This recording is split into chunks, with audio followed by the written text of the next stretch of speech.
The average person visits the doctor 4 times a year, 1 to 2 times for the mechanic, accountant, and lawyer, 2 times for the dentist, 1,095 times for the farmer, which is equivalent to 2 to 3 meals a day.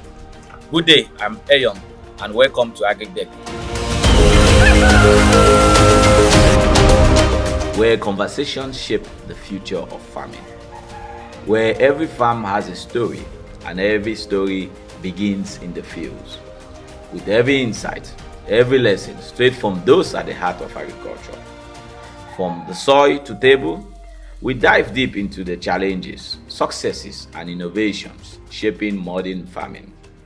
From groundbreaking innovations to time-honored traditions, we bring you the voices driving agriculture forward, sitting down with the expert and hands-on practitioners to uncover the hard work behind sustainable farming.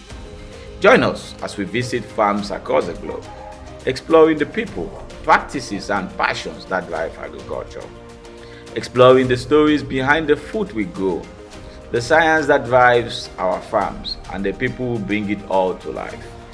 Whether you're a farmer, an entrepreneur, an enthusiast, or just curious about where your food comes from, there's something here for you. Get inspired, get informed, and get connected with the people who live and breathe farming. We are a pretty new channel. Please subscribe and click the notification bell. Like, comment, so you never miss a conversation that matters. Thank you.